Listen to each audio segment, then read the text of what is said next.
সুবাসিনী রাখা হইয়াছিল, তখন কে জানিত সে বোবা হইবে।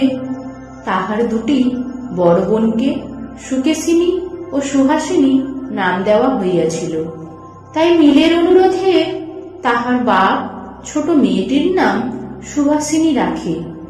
এখন সকলে তাহাকে সংক্ষেপে শুভা বলে।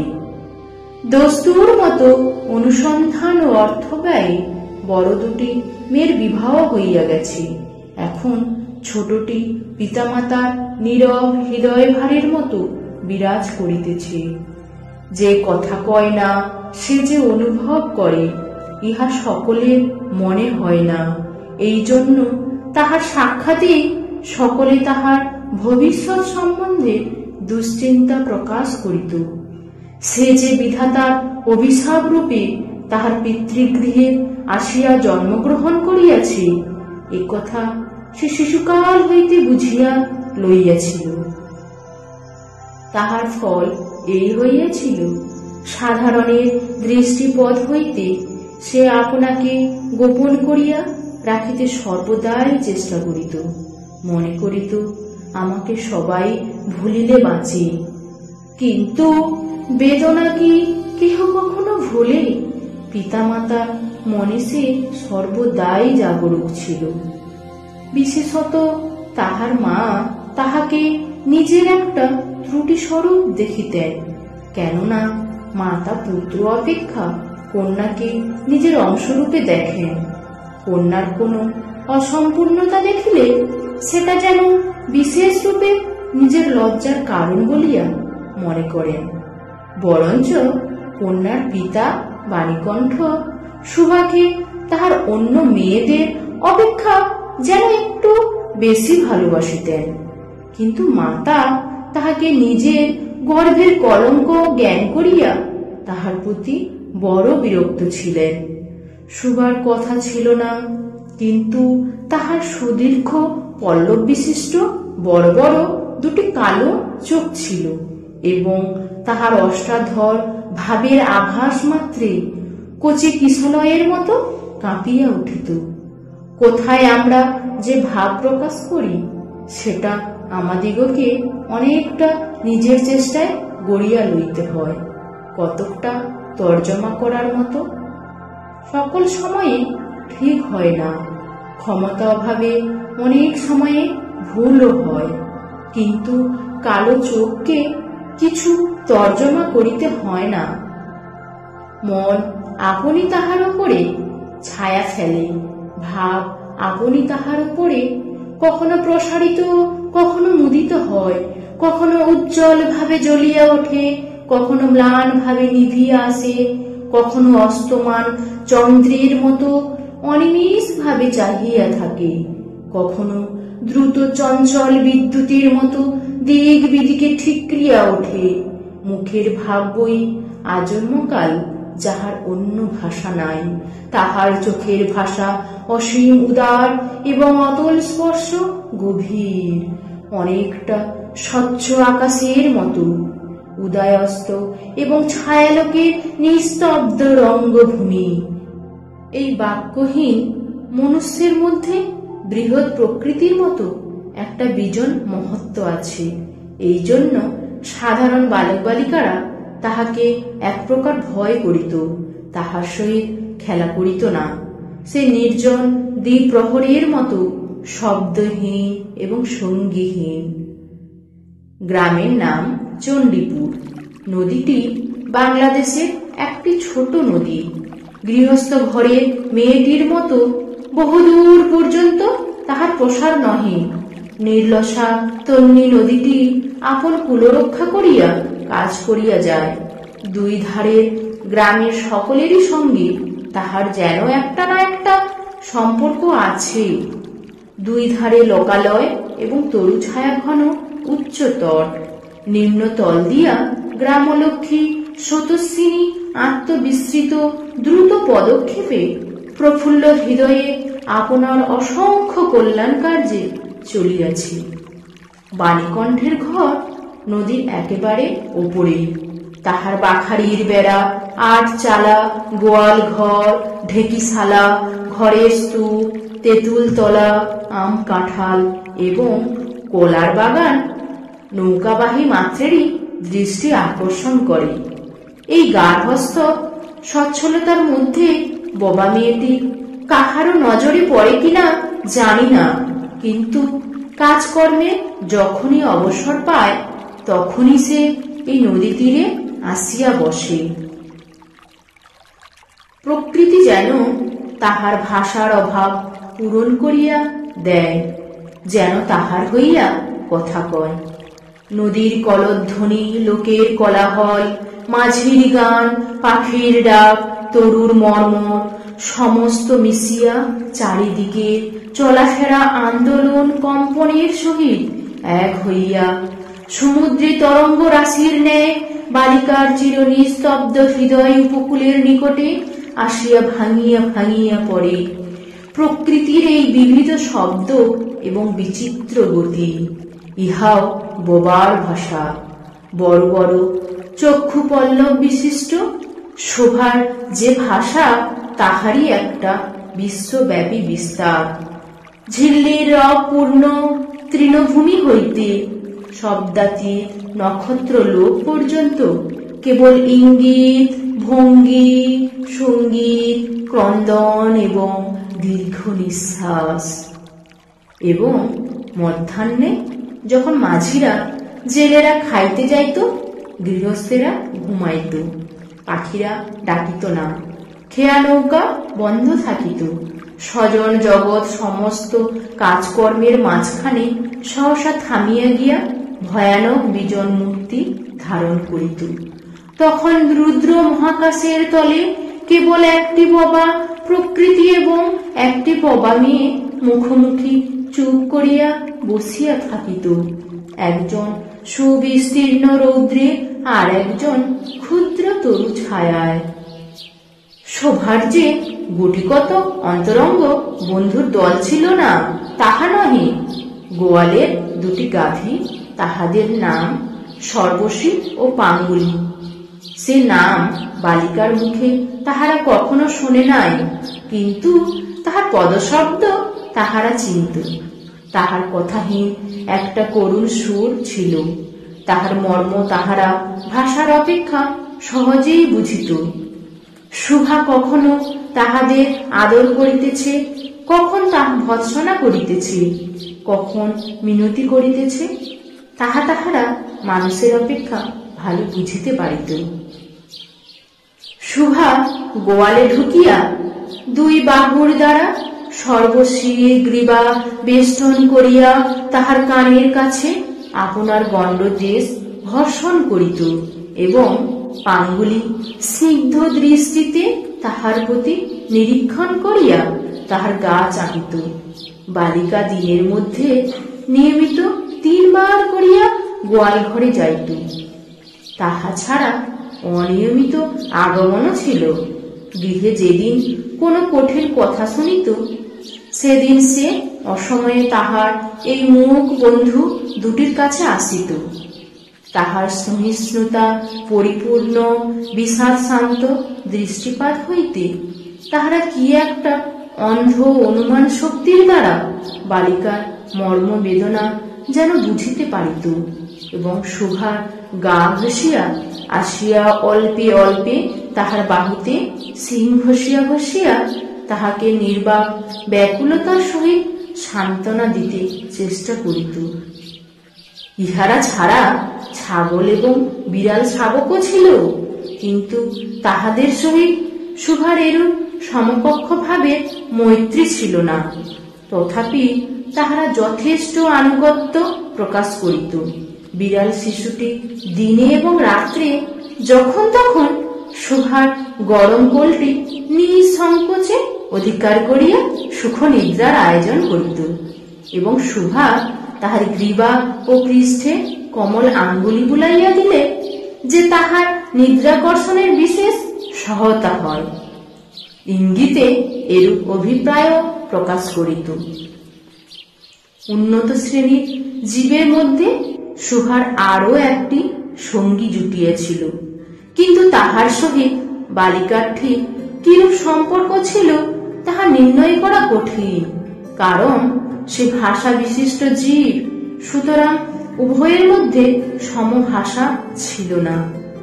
গোসাইদের ছোট ছেলেটি, তাহার নাম প্রতাপ। লোকটি নিত্যানন্দ অকর্মণ্য। সে যে কাজকর্ম করিয়া সংসারের উন্নতি করিতে যত্ন করিবে, বহু চেষ্টার পর বাপ মা সে আশা ত্যাগ করিয়াছেন। অকর্মণ্য লোকের একটা সুবিধা এই যে আত্মীয় লোকেরা তাহাদের উপর বিরক্ত হয় বটে, কিন্তু প্রায় তাহারা নিঃসম্পর্ক লোকেদের প্রিয় পাত্র হয়, কারণ কোন কার্যে আবদ্ধ না থাকাতে তাহারা সরকারি সম্পত্তি হইয়া দাঁড়ায়। শহরে যেমন এক-আধটা গৃহ সম্পর্কহীন সরকারি বাগান থাকা আবশ্যক, তেমনি গ্রামে 2-4টা অকর্মণ্য সরকারি লোক থাকার বিশেষ প্রয়োজন। কাজকর্মে আমোদে অবসরে যেখানে একটা লোক কম পড়ে, সেখানে তাহাদিগকে হাতের কাছে পাওয়া যায়। প্রতাপের প্রধান শখ ছিপ ফেলিয়া মাছ ধরা। ইহাতে অনেকটা সময় সহজে কাটানো যায়। অপরাহ্নে নদী তীরে ইহাকে প্রায় এই কাজে নিযুক্ত দেখা যাইত, এবং এই উপলক্ষে সুভার সহিত তাহার প্রায় সাক্ষাৎ হইত। যে কোনো কাজেই নিযুক্ত থাক, একটা সঙ্গী পাইলে প্রতাপ থাকে ভালো। মাছ ধরার সময় বাক্যহীন সঙ্গী সর্বশ্রেষ্ঠা।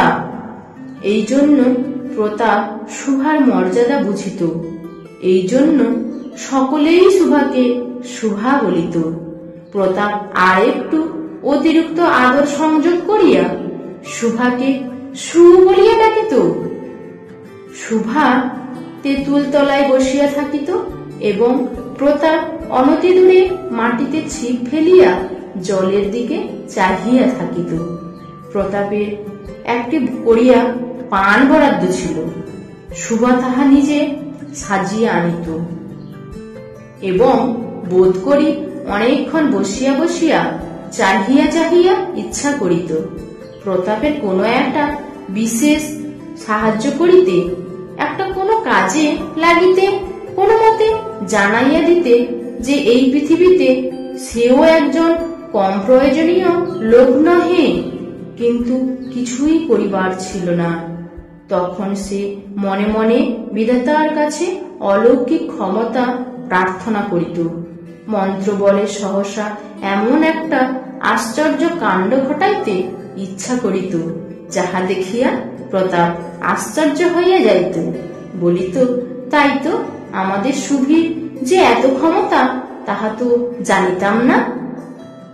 মনে করো, সুভা যদি জলকুমারী হইত, আস্তে আস্তে জল হইতে উঠিয়া একটা সাপের মাথা মণিঘাটে রাখিয়া যাইত। প্রতাপ তাহার তুচ্ছ মাছ ধরা রাখিয়া সেই মানিক লইয়া জলে ডুব মারিত, এবং পাতালে গিয়া দেখিত রূপার অট্টালিকায় সোনার পালঙ্কে কে বসিয়া? আমাদের বাণীকণ্ঠের ঘরে সেই ববা মেয়ে সু। আমাদের সু সেই মণিদীপ্ত গভীর নিস্তব্ধ পাতালপুরীর একমাত্র রাজকন্যা। তাহা কি হইতে পারিত না? তাহা কি এতই অসম্ভব? আসলে কিছুই অসম্ভব নয়, কিন্তু তবুও সু প্রজাশূন্য পাতালে রাজবংশে না জন্মিয়া বাণীকণ্ঠের ঘরে আসিয়া জন্মিয়াছে, এবং গোসাইদের ছেলে প্রতাপকে কিছুতেই আশ্চর্য করিতে পারিতেছে না। সুভার বয়স ক্রমেই বাড়িয়া উঠিতেছে। ক্রমে সে যেন আপনাকে আপনি অনুভব করিতে পারিতেছে, যেন কোনো একটা পূর্ণিমা তিথিতে কোনো একটা সমুদ্র হইতে একটা জোয়ারের স্রোত আসিয়া তাহার অন্তরাত্মাকে এক নতুন অনিবর্চনীয় চেতনা শক্তিতে পরিপূর্ণ করিয়া তুলিতেছে। সে আপনাকে আপনিকে দেখিতেছে, ভাবিতেছে, প্রশ্ন করিতেছে, এবং বুঝিতে পারিতেছে না।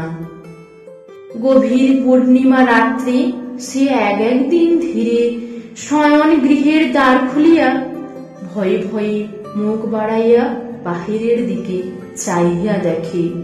পূর্ণিমা প্রকৃতিও শুভার মতো একাকিনী সুপ্ত জগতের ওপর জাগিয়া বসিয়া যৌবনের রহস্যে পুলকে বিষাদে অসীম নির্জনতার একেবারে শেষ সীমা পর্যন্ত এমনকি তাহা অতিক্রম করিয়াও থমথম করিতেছে, একটি কথা কহিতে পারিতেছে না। এই নিস্তব্ধ ব্যাকুল প্রকৃতির প্রান্তে একটি নিস্তব্ধ ব্যাকুল বালিকা দাঁড়াইয়া। এদিকে কন্যা ভারগ্রস্ত পিতামাতা চিন্তিত হইয়া উঠিয়াছেন। লোকেও নিন্দা আরম্ভ করিয়াছে, এমনকি এক ঘরে করিবে এমন জনরব শোনা যায়। বাণীকণ্ঠের সচ্ছল অবস্থা, দুই বেলায় মাছ ভাত খায়, এজন্য তার শত্রু ছিল। স্ত্রী পুরুষের বিস্তর পরামর্শ হইল। কিছুদিনের মতো বাণী বিদেশে গেল। অবশেষে ফিরিয়া আসিয়া কহিল, চলো কলকাতায় চলো। বিদেশ যাত্রার উদ্যোগ হইতে লাগিল। কুয়াশা ঢাকা প্রভাতের মতো শুভার সমস্ত হৃদয় অশ্রু বাষ্পে একেবারে ভরিয়া গেল। একটা অনির্দিষ্ট আশঙ্কা বসে সে কিছুদিন হইতে ক্রমাগত নির্বাক জন্তুর মতো তাহার বাপ মায়ের সঙ্গে সঙ্গে ফিরিত। ডাগর চক্ষু মিলিয়া তাহাদের মুখের দিকে চাহিয়া কি একটা বুঝিতে চেষ্টা করিত, কিন্তু তাহারা কিছু বুঝাইয়া বলিতেন না। ইতিমধ্যে একদিন অপরাহ্নে জলে ছিপ ফেলিয়া প্রতাপ হাসিয়া কহিল, কি রে সু, তোর নাকি বর পাওয়া গেছে? তুই বিয়ে করতে যাচ্ছিস? দেখিস আমাদের ভুলিস না। বলিয়া আবার মাছের দিকে মনোযোগ করিল। মর্মবিদ্ধ হরিণী ব্যাধের দিকে যেমন করিয়া তাকায়, নীরবে বলিতে থাকে, আমি তোমার কাছে কি দোষ করেছিলাম? শুভা তেমনি করিয়া প্রতাপের দিকে চাহিল। সেদিন গাছের তলায় আর বসিল না। বাণীকণ্ঠ নিদ্রা হইতে উঠিয়া শয়ন গৃহে তামাক খাইতেছিলেন।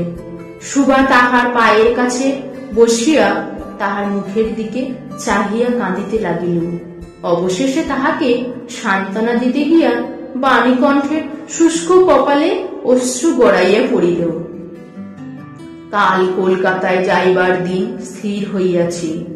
শুভা গোয়াল ঘরে তাহার বাল্যস্থ সখীদের কাছে বিদায় লইতে গেল।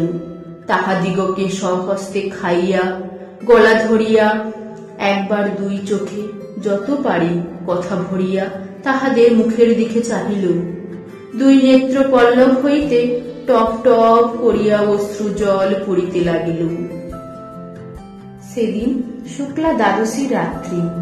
শুভা শয়ন গৃহ হইতে বাহির হইয়া তাহার সেই চিরপরিচিত নদী তটে পুষ্পসজ্জায় লুটাইয়া পড়িল, যেন ধরণীকে, এই প্রকাণ্ড মুখ মানব মাতাকে দুই বাহুতে ধরিয়া বলিতে চাহে, তুমি আমাকে যাইতে দিও না মা, আমার মতো দুটি বাহু বাড়াইয়া তুমিও আমাকে ধরিয়া রাখো। কলকাতার এক বাসায় শুভার মা একদিন শুভাকে খুব করিয়া সাজাইয়া দিলেন। আটিয়া চুল বাঁধিয়া খোপায় জরির ফিতা দিয়া অলঙ্কারে আচ্ছন্ন করিয়া তাহার স্বাভাবিক শ্রী যথাসাধ্য বিলুপ্ত করিয়া দিলেন। শুভার দুই চক্ষু দিয়া অশ্রু পড়িতেছে, পাছে চোখ ফুলাইয়া খারাপ দেখিতে হয়, এজন্য তাহার মাতা তাহাকে বিস্তর ভৎসনা করিলেন, কিন্তু অশ্রুজল ভৎসনা মানিল না। বন্ধু সঙ্গে বর স্বয়ং কনে দেখিতে আসিলেন। কন্যার মা বাপ চিন্তিত, শঙ্কিত, শশব্যস্ত হইয়া উঠিলেন, যেন দেবতা স্বয়ং নিজের বলির পশু বাছিয়া লইতে আসিয়াছেন। মা নেপথ্য হইতে বিস্তর তর্জন গর্জন শাসন করিয়া বালিকার অশ্রুস্রোত দ্বিগুণ বাড়াইয়া পরীক্ষকের সম্মুখে পাঠাইলেন। পরীক্ষক অনেকক্ষণ নিরীক্ষণ করিয়া বলিলেন, মন্দ নহে। বিশেষত বালিকার ক্রন্দন দেখিয়া বুঝিলেন ইহার হৃদয় আছে, এবং হিসাব করিয়া দেখিলেন যে হৃদয় আজ বাপ মায়ের বিচ্ছেদ সম্ভাবনায় ব্যথিত হইয়া উঠিয়াছে, সেই হৃদয় আজ বাদে কাল আমারই ব্যবহারে লাগিতে পারিবে। শুক্তির মুক্তার ন্যায় বালিকার অশ্রু জল কেবল বালিকার মূল্য বাড়াইয়া দিল, তাহার হইয়া আর কোনো কথা বলিল না। পঞ্জিকা মিলাইয়া খুব একটা শুভ লগ্নে বিবাহ হইয়া গেল। বাবা মেয়েকে পরের হস্তে সমর্পণ করিয়া বাপ মা দেশে চলিয়া গেল। তাহাদের জাতীয় পরকাল রক্ষা হইল। বর পশ্চিমে কাজ করে, বিবাহের অনতিবিলম্বে স্ত্রীকে পশ্চিমে লইয়া গেল। সপ্তাহ খানিকের মধ্যে সকলেই বুঝিল নববধূ বোবা। তার কেহ বুঝিল না সেটা তাহার দোষ নহে, সে কাহাকেও প্রতারণা করে নাই। তাহার দুটি চক্ষু সকল কথাই বলিয়াছিল, কিন্তু কেহ তাহা বুঝিতে পারে নাই। সে চারিদিকে চায়, ভাষা পায় না। যাহারা বোবার ভাষা বুঝিত সেই আজন্ম পরিচিত মুখগুলি দেখতে পায় না। বালিকার চিরনীরব হৃদয়ের মধ্যে একটা অসীম অবক্ত ক্রন্দন বাজিতে লাগিল। অন্তর্যামী ছাড়া আর কেহ তাহা শুনিতে পাইল না। এবার তাহার স্বামী চক্ষু এবং কর্ণেন্দ্রিয়ের দ্বারা পরীক্ষা করিয়া এক ভাষা বিশিষ্ট কন্যা বিবাহ করিয়া আনিল।